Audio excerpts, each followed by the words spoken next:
चामुंडा देवी का रूप इतना विकराल और भयावह क्यों है? किसको मारने के बाद माता का नाम चामुंडा पड़ा? माता का मंदिर भारत के कौन से स्थान पर है और क्या ये शक्तिपीठ भी है? माता का प्राकट्य किस देवी से हुआ और इसके पीछे की क्या कथा है? माता को कैसे प्रसन्न करें? इन सभी प्रश्नों के उत्तर आपको इस वीडियो में मिलेंगे। तो चलिए शुरू करते हैं। मार्कंडेय पुराण के अंतर्गत दुर्गा सप्तशती के 7वें अध्याय में इसका वर्णन मिलता है। एक समय की बात है, शुंभ निशुंभ नाम के राक्षसों ने ब्रह्मा से वरदान में मांगा कि वे किसी पुरुष से, मनुष्य से, देवता से नहीं मर सकते, जिसका फायदा उठाकर उन्होंने स्वर्ग पर अपना अधिकार कर लिया, जिससे देवताओं में हाहाकार मच गया। देवताओं ने ब्रह्मा जी से कहा, ब्रह्मा जी ने विष्णु जी से, और विष्णु जी ने शिव जी से, और शिव जी ने माता पार्वती को सारी बात बताते हुए दोनों का संहार करने के लिए माता से प्रार्थना की। तब माता पार्वती ने अपने म्यान से कौशिकी देवी को उत्पन्न किया।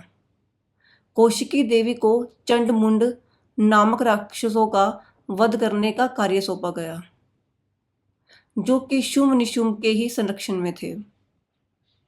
माता कौशिकी के रूप को देखकर देवता, असुर सब भयभीत होने लगे। चंड और मुंड ने माता को बंदी बनाने का प्रयास किया, और जैसे ही माता पर आक्रमण करने का प्रयास किया, माता ने अपना विकराल रूप बना लिया और चंड और मुंड दोनों का संहार किया, जिसके बाद देवताओं ने माता का नाम चामुंडा रखा। चंड और मुंड का संहार करने वाली माता, चामुंडा माता। जब ये बात शुंभ और निशुंभ को पता चली, उन्होंने माता पर आक्रमण करने के लिए अपनी सेना भेजी, जिसका नेतृत्व रक्तबीज कर रहा था।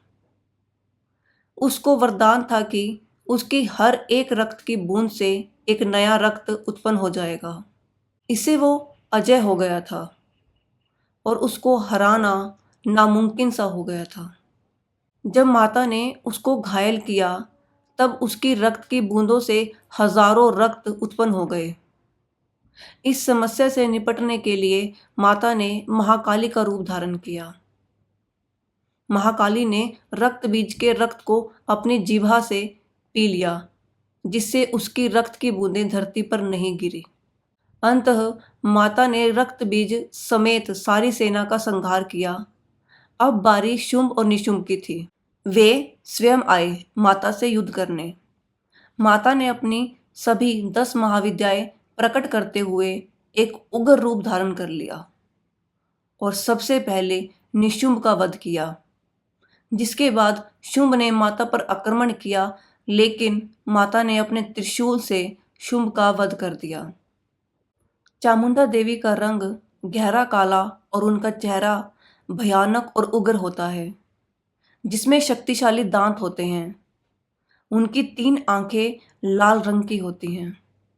उनके बाल उलझे हुए और वह एक बड़ा जटा मुकुट पहनती हैं, जो अक्सर सांप और खोपड़ी से सजे होते हैं। उनका पेट धंसा हुआ और शरीर क्षीण होता है। माता के 8 हाथ हैं, जिनमें त्रिशूल, तलवार, चक्र, डमरू, गदा, धनुष, कुल्हाड़ी और अन्य अस्त्र शस्त्र हैं। वे अक्सर बाघ की खाल के वस्त्र पहनती हैं। हड्डियों, खोपड़ियों, नागों और बिच्छुओं से बने आभूषण पहनती हैं।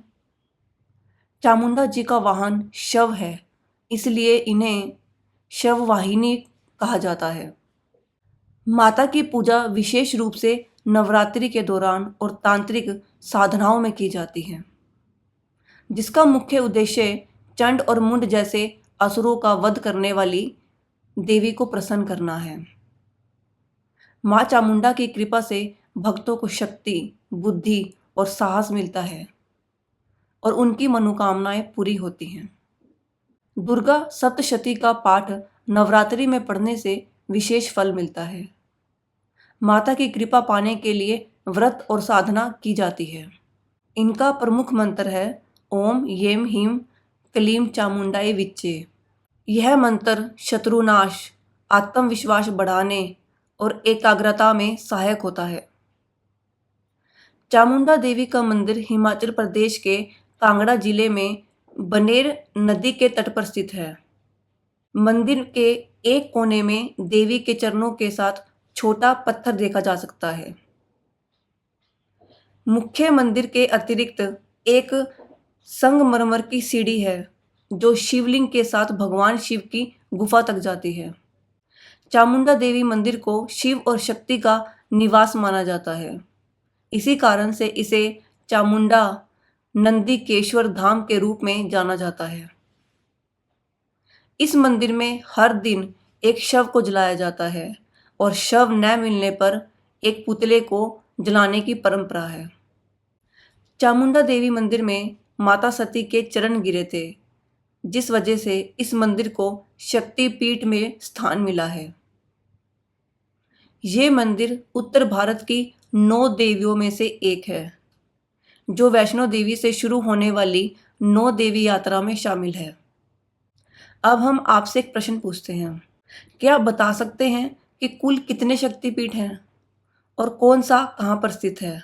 कमेंट सेक्शन में इसका उत्तर आप दे सकते हैं। मिलते हैं आपसे नेक्स्ट वीडियो में, तब तक के लिए अपना ध्यान रखिए। जय माता दी, राधे राधे।